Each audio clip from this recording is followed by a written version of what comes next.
जन्म साखी के 71st पार्ट में आप सभी का बहुत बहुत स्वागत है। गुरु नानक देव जी ने पूरे सियालकोट को पीर हमजा गौस के क्रोध से बचाने के लिए जब भाई मर्दाना को 2 पैसे का सच और झूठ लाने को कहा तो एक मूला नामक खत्री ने एक कागज पर लिखकर भेज दिया कि मरना सच है और जीना झूठ, जिसे देखकर पीर हमजा गौस का गुस्सा शांत हुआ।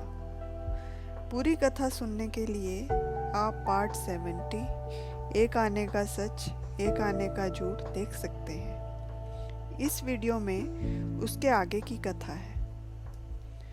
जब पीर जी चले गए तो गुरुजी ने भाई मर्दाना से उस व्यक्ति को बुलाकर लाने को कहा जिसने ये लिखकर भेजा था। भाई मर्दाना वापस मूले खत्री के पास पहुंच गए और उन्हें ले आए। गुरुजी ने पूछा, कहो शाह, तुम्हारा क्या नाम है और यह उपदेश तुम्हें किसने दिया? मूले ने हाथ जोड़कर कहा, संत जी, मेरा नाम मूला है। जो मैंने आपको लिखकर भेजा है, मैं ऐसा ही ज्ञान अपने मन में भी चाहता हूँ, पर वहाँ तो झूठ, लोभ आदि विकार पड़े हैं। कागज पर लिखे अनुसार दृढ़ अभ्यास नहीं है, क्योंकि मुझे कोई संत ही नहीं मिला। गुरुजी ने कहा, अगर तुम्हारे मन में यही इच्छा है तो कुछ देर हमारे साथ रहो। प्रभु की कृपा से तुम्हारी इच्छा पूरी होगी। उनका कहा मान मूला गुरुजी के साथ ही रहने लगा और उनके साथ कई जगह गया। इस तरह काफी दिन बीतने पर एक बार गुरुजी ने मूले से कहा, तुम्हारे शहर में एक व्यक्ति तुमसे बहुत ईर्ष्या करता था। आज वो तुम्हारे घर गया है और उसने तुम्हारी पत्नी से कहा, मूला जो फकीरों के साथ चला गया, उसने अचानक शरीर त्याग दिया है।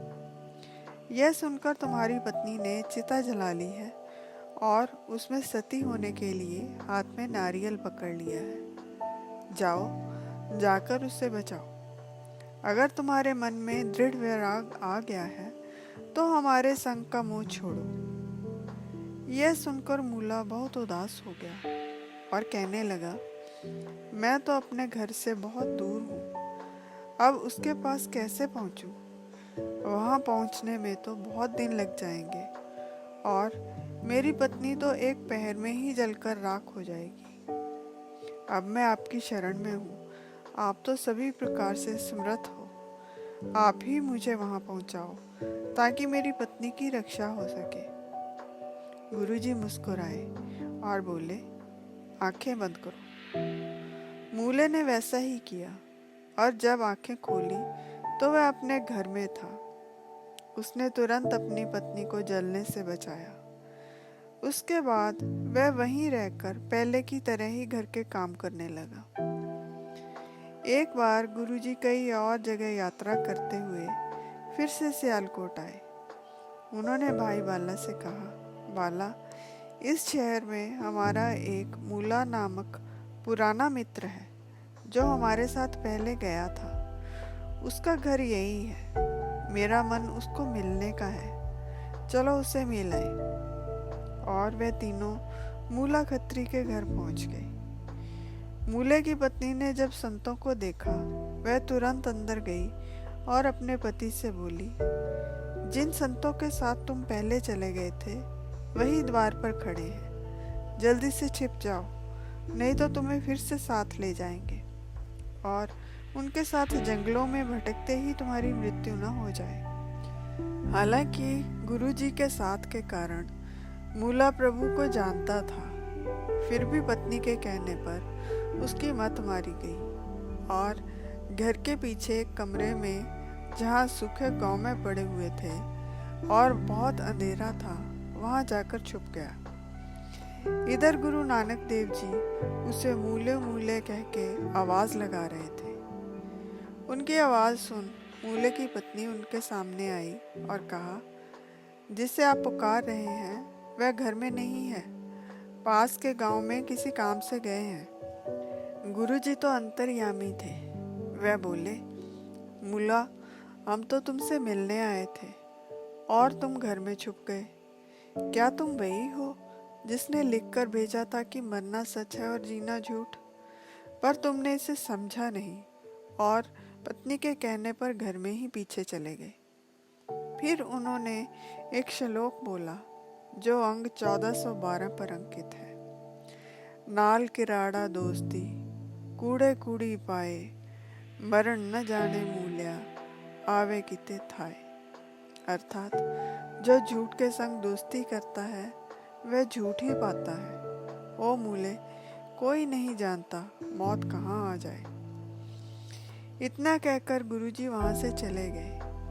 उसी समय जहाँ मूला छुपा हुआ था वहाँ एक काला नाग निकला और उसने मूले को डस लिया। मूला हाय हाय करता बाहर आया। वह अपनी पत्नी से बोला, कर्महीन, तुमने ही मुझे मारा है। अब मुझे बताओ कि वह किस दिशा में गए हैं ताकि मैं अपने गुनाह बख्शा लूं। और इतना कहते ही मूर्छित होकर गिर गया। सारे शहर में बात फैल गई कि मूले के घर संत आए थे। वह पत्नी के कहने पर उन्हें नहीं मिला और काले नाग ने उसे डस लिया। अब वह मूर्छित पड़ा है। कई लोग उसके घर इकट्ठे हो गए। फिर 4 लोगों ने उसे चारपाई पर डाल उठा लिया और गुरुजी के पास ले गए। लोगों ने गुरुजी से विनती की कि यह आपका कसूरवार है।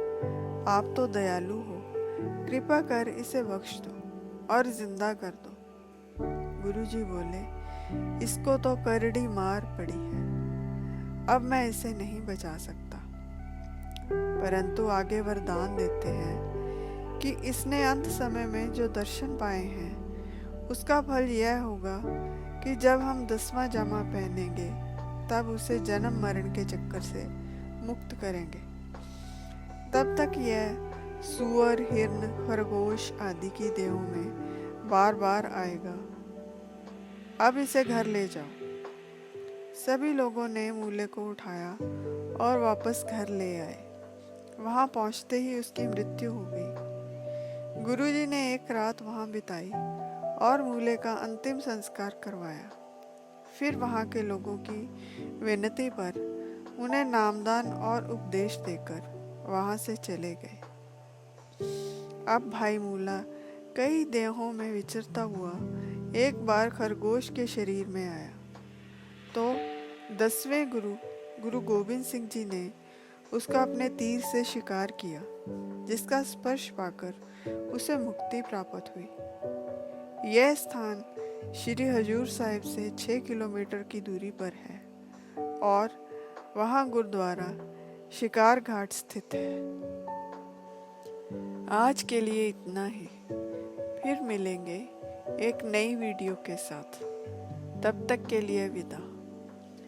मेरे चैनल को लाइक, सब्सक्राइब, शेयर और कमेंट करना न भूलें। अनजाने में हुई किसी भी भूल के लिए हृदय से क्षमा।